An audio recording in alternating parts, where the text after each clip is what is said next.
संगत जी, गुरु गोविंद सिंह जी बिछड़ने के बाद छोटे साहिबजादे और माता गुजरी जी कहाँ कहाँ रुके थे? उन्होंने किसकी मदद मांगी? जहाँ गंगू ने उन्हें रखा, जिस छप्पर के पास बैठकर उन्हें रात काटी, आज वह स्थान कहाँ है? और जिस पलंग पर माता जी छोटे साहिबजादे के साथ एक रात सोए थे, आज वह स्थान कहाँ है?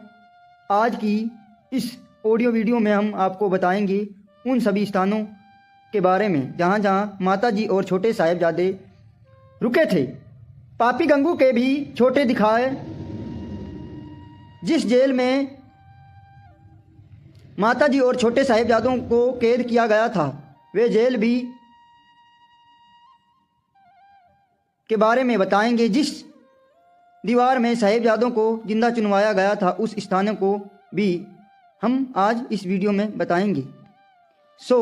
वीडियो को आप पूरा देखिए, क्योंकि इसे पर स्थानों पर आपको लेकर जाएंगे जिसके बारे में आपको शायद ही पता हो। वाहेगुरु जी, वाहेगुरु जी, वाहेगुरु जी। सरसा नदी के बिछड़ने के बाद गुरु गोविंद सिंह जी का सारा परिवार 3 हिस्सों में बट गया। गुरु जी की माता गुजरी जी और उनके 2 छोटे साहिबजादे बाबा जोरावर सिंह जी और बाबा फतेह सिंह जी परिवार से बिछड़ने कर पानी की बहाव की तरफ चलते चलते चकडेरा गांव के पास सतलुज के किनारे जा पहुंचे। रात काफ़ी हो गई थी। थक टूटी माता जी रात बिताने के लिए कोई ठिकाना ढूंढने नहीं लगी। इतिहास में दर्ज है, उन्हें एक मुल्ला मछुआरा की झोपड़ी में दिया जलते हुए देखा, जहां माताजी और साहिबजादों ने आनंदपुर से बिछुड़कर पहली रात बिताई थी। कुंबा मशीक नदी में अपने बेड़े चलाकर गुजारा किया करता था। वह पहले ही एक हिंदू था जो सब मुगलों के जुल्मों के कारण मुसलमान कुंबा मशीक बन गया। कुंभ ने जब माताजी और साहिबजादों को चमकते चेहरे देखे तो पहचानने में देर नहीं लगी। माताजी ने हाथ जोड़कर पूछा, क्या आप गुरु गोविंद सिंह जी के माता हैं? माताजी के हाँ कहने पर कुंभा बड़ा भावुक हुआ और दंडवत प्रणाम करते हुए बोला, मेरे धन भाग्य जो मुझे जैसे गरीब की कुटिया में आप पधारे हो। उस गरीब से जो मन पड़ा उसका सेवा में कोई कमी नहीं की। वही पास ही लक्ष्मी नाम की विधवा ब्राह्मणी रहती थी जो वहीं आ गई, मुसाफिरों की लंगर की सेवा करते हुई। कुंभ ने उस रात लक्ष्मी को बताया कि उसका घर गुरु गोविंद सिंह जी की माताजी और उनके 2 छोटे साहिबजादे पधारे हैं। यह खबर सुनकर लक्ष्मी ने माताजी के एक ठंडे से बचाने के लिए कुछ गर्म कपड़े और भोजन कुंभे के हाथ भेजा। माताजी और साहिबजादों ने भोजन प्रसादी छका और फिर सो गए। कहते हैं कुंभा सारी रात अपनी झुग्गी के बाहर पेड़ के ओट लेकर बैठा रहा। आज उसकी आंखों में जरा भी नींद नहीं आई थी। गुरु जी के परिवार की ऐसी हालत देखकर वे तड़पते हुए बोला, हे गुरु महाराज, आपने इंसानियत की रक्षा कर खातिर अपनी परिवार की इतनी बड़ी कुर्बानी दे दी। उसकी दर्द भरी आवाज़ सुनकर तब माताजी गुजरी जी की नींद खुली। वे बाहर आकर कुंभ से बोली, पुत्र तुम क्यों रोते हो? बोला, माताजी मैं अपनी किस्मत को रोता हूँ। मैं कितनी बदकिस्मत हूँ जो इन आँखों से मैं गुरु गोविंद सिंह जी की माता और छोटे छोटे साहिबजादों को ये हालत देख रहा हूँ। माता जी उसे हौसला देती हुई बोली, पुत्र तू चिंता नहीं करे, ये समय था बीत जाना है। माता जी उनकी श्रद्धा और प्रेम को देखकर बड़ी खुश हुई और तब उन्हें मुंह से वचन निकला, देखा पुत्र, तुम्हारे नाम इतिहास में बड़े सत्कार के साथ लिया जाएगा। आजकल इसी स्थान पर गुरुद्वारा श्री कुंभा मशीक सुशोभित किया जाएगा। ढेरों संगत हर साल आकर यहाँ नतमस्तक होते हैं। ये स्थान जिसके यहाँ पर पहले कुंभा मशीक की झोपड़ी हुआ करती थी और इस स्थान में माता गुजरी जी छोटे साहिबजादों के साथ एक रात कुंभा मशीक के झोपड़ी में बिताई। आज इस झोपड़ी का स्थान पर गुरुद्वारा कुंभा मशीक के नाम से सुशोभित है। अगले दिन जब सुबह हुआ, लक्ष्मी माता जी और साहिबजादों के लिए प्रसाद तैयार किया लाई और उन्हें दर्शन करके निहाल हुई। लक्ष्मी की सेवा से खुश होकर माता जी ने 2 मोहरे और 1 अंगूठी और 5 सोने की चूड़ियाँ लक्ष्मी को और 500 कुंभे मशीक को इनाम की तौर पर दिया। लक्ष्मी ने कुंभा से कहा, ये जिम्मेदारियाँ हैं, गुरु परिवार को केवल प्रसाद छकाकर परोपकार नहीं होना। ये बच्चा अपने पिता से बिछड़ा है, ये माता अपने पुत्र से बिछड़ी गई है, सो तुम्हें जल्दी ही पता लगाना चाहिए कि गुरु गोविंद सिंह जी किस तरफ गए हैं, ताकि हम इनमें मिल सकें। इतिहास में दर्ज है, कुंभा मशीक की लक्ष्मी का कहा मानकर गुरुजी को ढूंढने निकल पड़ा। उधर लक्ष्मी माता गुरुजी से बोली, आप कोई घंटों तक से पैदल सफ़र करके आए हो, कृपया मुझे अपने चरण दबाने की सेवा बख्शे। इतिहास में दर्ज है, लक्ष्मी ने बड़ी देर तक माता जी और साहिबजादों के चरण दबाए और खुश होकर बोली, आज मुझे गुरु गोविंद सिंह जी की माता जी और उनके पुत्रों की सेवा के सौभाग्य प्राप्त हुआ है। दूसरी तरफ कुंभा का रास्ता में गंगू ब्राह्मण मिल जाता है। गुरु गोविंद सिंह जी का पुराना रसोइया था। गंगू ब्राह्मण भी बाहर माता जी और साहिबजादों को ढूंढ रहा था। जब उसे पता चला कि माता जी और साहिबजादे कुंभा के घर रुके हैं, तो वह माता जी के पास आया। माता जी गंगू से मिलकर बड़ी खुश हुई और बोली, गंगू तू रोपड़ की तरफ चलकर हमें गुरु साहिब के काफलों के साथ मिला दे। गंगू माता जी के पास मोहरे की थैली देखकर बेईमान हो गया और सोचने लगा कि कैसे ये धन हासिल किया जाए। बोला, माता जी मेरे गांव यहीं पास ही है, आप मेरे घर चलें। जब मुगलों की फौज यहाँ से हट जाएगी तो आपको गुरु जी के पास मिला दूंगा। दुष्ट पापी गंगू माया के लालच में माता जी और साहिबजादों को लेकर चला पड़ा।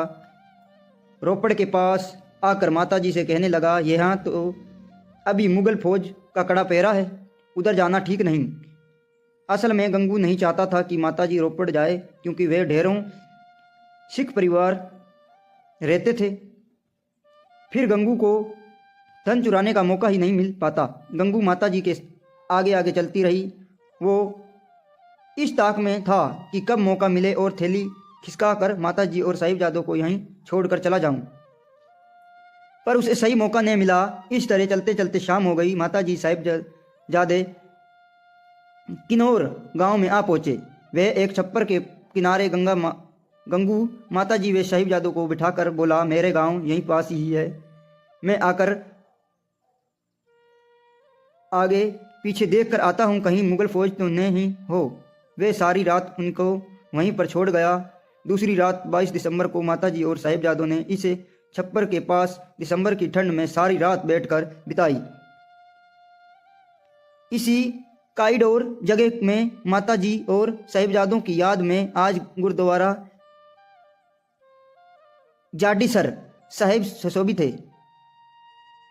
ये तालाब जो आप देख रहे हैं, इस तालाब के किनारे अत्यंत ठंड में माता गुजरी जी और उनके 2 साहिबजादों ने रात बिताई थी। इस तालाब में का जल पीकर उन्होंने अपनी प्यास बुझाई थी। फिर माता जी ने गंगू से कहा कि खाने के लिए प्रसाद लेकर आओ। गंगू जब प्रसाद लाया तो वह खाने के लायक नहीं था। फिर माता जी ने गंगू को एक सोने का मोहर दिया, जिसे के बदले गंगू उनके लिए प्रसाद लाया। वो प्रसाद छक कर फिर उन्होंने इस जगह रात बिताई, जिसे है तालाब का जल पिया था, वह आज तालाब मौजूद है। अगले दिन गंगू माता जी के पास आया और अपने गांव के पूर्व दिशा में एक जंगलों में ले गया। वहाँ एक साधु रहता था। जब उन्होंने माता जी के दर्शन किए तो पूछा, आप यहाँ कैसे आए हो? माता जी बोली, एम ही आए हैं। माता जी का मतलब था कि वैसे ही आए हैं। सो इस स्थान पर आजकल गुरुद्वारा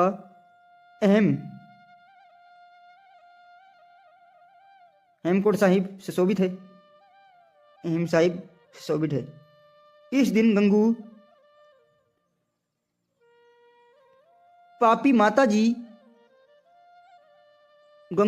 माता जी को इस स्थान पर बिठाकर अपने गांव सहरड़ी चला गया। फिर रात होने पर उन्होंने अपने घर ले आया। वो रात माताजी ने गंगू के घर सह में गुजारी।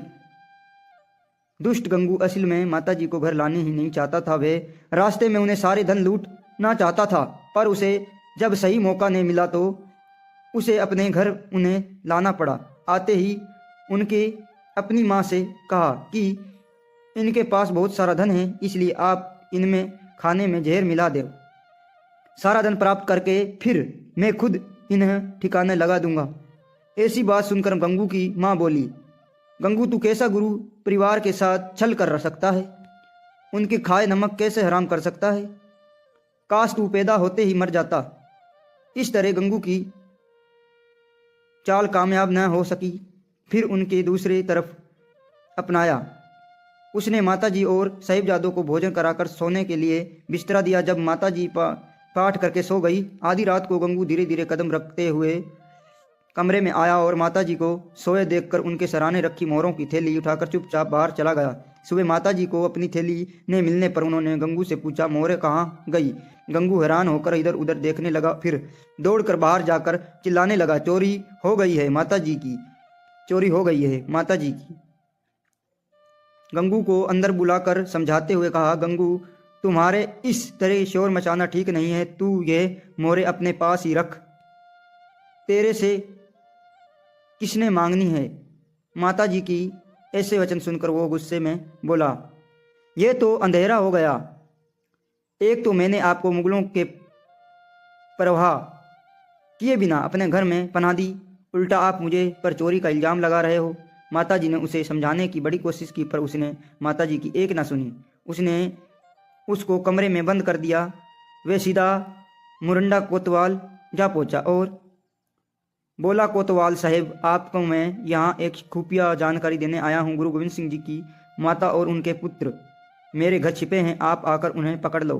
कोतवाल ने यह खबर आगे पहुँचा दी और जानी खा और मानी खा सिपाहियों को माताजी और साहिबजादों को गिरफ्तार करने गंगू के घर भेज दिया। गंगू के घर से जाते समय माताजी बोली, गंगू तूने हमारे साथ विश्वासघात किया है। जिन पैसों के खातिर तूने मुझे और मेरे छोटे साहिबजादों को गिरफ्तार कराया है, यही पैसे एक दिन तेरी मौत के कारण बनेंगे। गंगू ने मोहरें चोरी करके गुरु घर से गद्दारी की।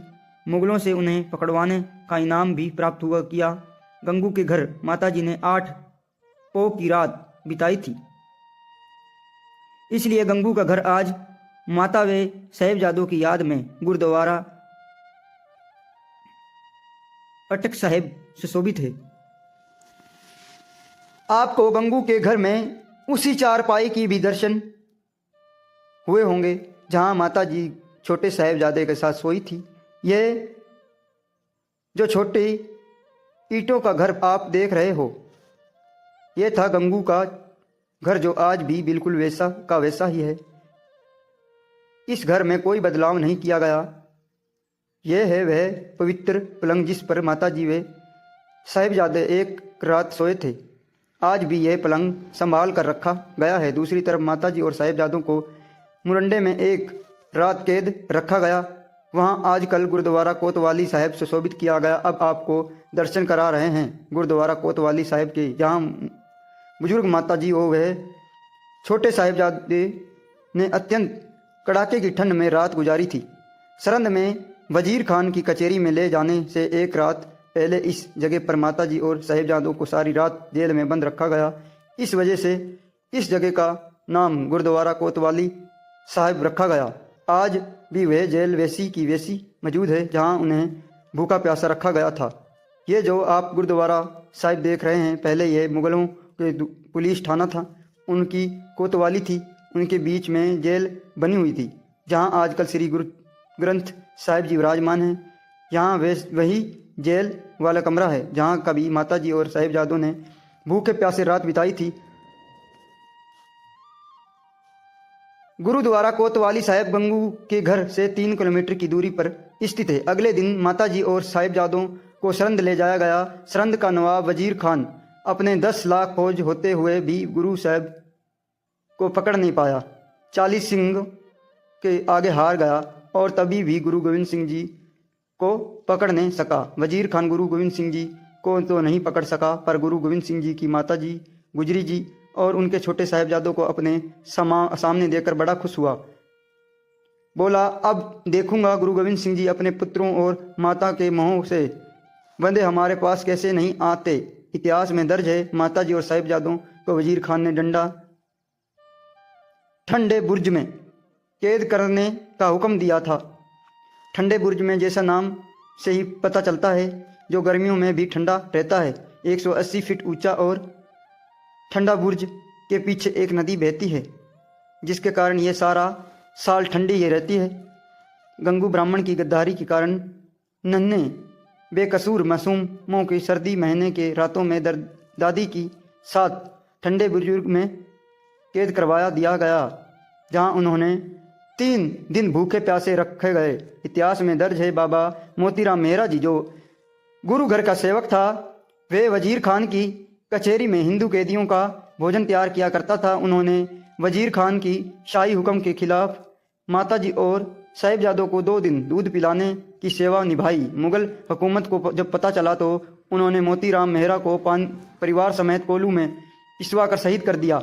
अगले दिन दोनों साहिबजादों को सरहिंद के नवाब वजीर खान की कचहरी में पेश हुआ। साहिबजादों ने वहां जीत जाते ही फतेह बुलाई। सुच्चानंद काजी और सुबह वजीर ये सुनकर जल भुन गए और इन शेरों की दलेरी देखकर दंग रह गए। सुच्चानंद ने कहा, बच्चों, नवाब को सलाम करो, माथा टेको। साहिबजादों ने कहा, हम सलाम अकाल पूर्वक करते हैं और माथा अपने गुरु पिता के चरणों में टेकते हैं और इनके अलावा किसी के आगे हमारा शीश नहीं झुकता। अगले दिन पापियों ने साहिबजादों को कचहरी के रास्ते में से प्रवेश कराने के लिए गेट का छोटा दरवाज़ा खोल दिया, ताकि साहिबजादों का अंदर जाने के लिए सिर झुकना पड़े और वे कहेंगे कि साहिबजादों ने नवाब के आगे झुका गए हैं। पर देखो कलगरी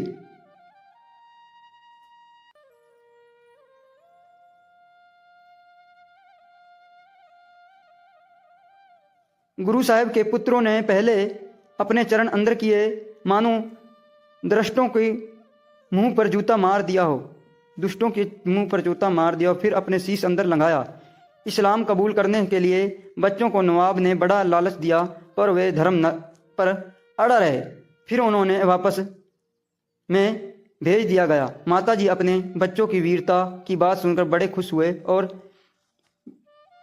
बोले, शाबाश बच्चों, आज तुमने अपने पिता और दादाजी की शान की कायम रखा है।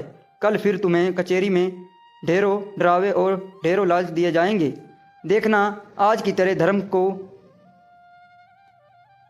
जान से प्यारा समझना और ऐसे ही धर्म पर अडिग रहना। मुगलों की इस दरबार में केवल मलेरकोटला के नवाब ने कहा कि छोटे साहिबजादों को मारना इस्लाम के खिलाफ है, इसलिए इनको छोड़ दिया जाए। वजीर खान तब सोच में पड़ गया, पर सुच्चानंद बोला, ये सांप के बच्चे हैं, इनको छोड़ दिया तो फिर ये डंक मारेंगे। 27 दिसंबर का वही खूनी दिन भी आ गया। अब साहिबजादों ने अदालत में पेश किया गया और काजी ने हुक्म दिया, सुनाया कि दोनों साहिबजादों को नीम में चुनवा कर कत्ल किया जाए। साहिबजादों को डराने के लिए पहले दीवार में उन्हें चुनवाया जाने लगा। दोनों साहिबजादे बेखौफ खड़े मुस्कुराते रहे। जब दीवार साहिबजादों फतेह सिंह जी की गर्दन तक पहुंची तो दीवार खुद बेखुद गिर गई। काजी ने फिर कहा, बच्चों, इस्लाम कबूल करो, अभी भी वक्त है। पर साहिबजादों ने गजरते हुए, उनका फैसला अटल है। इस तरह काजी को दोनों की शीश धड़ से अलग करने की हुकूमत सुना दी, पर दीवार चुनी रही। जल्लादों ने बच्चों की शीश काट का पाप कहते हुए मना कर दिया, परंतु उस दिन सामने के 2 पठान भाई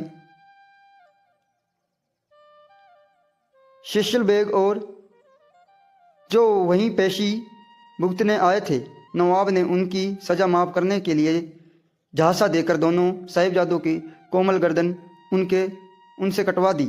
इसी तरह 27 दिसंबर को दोनों साहिबजादों को शहीद कर दिया गया।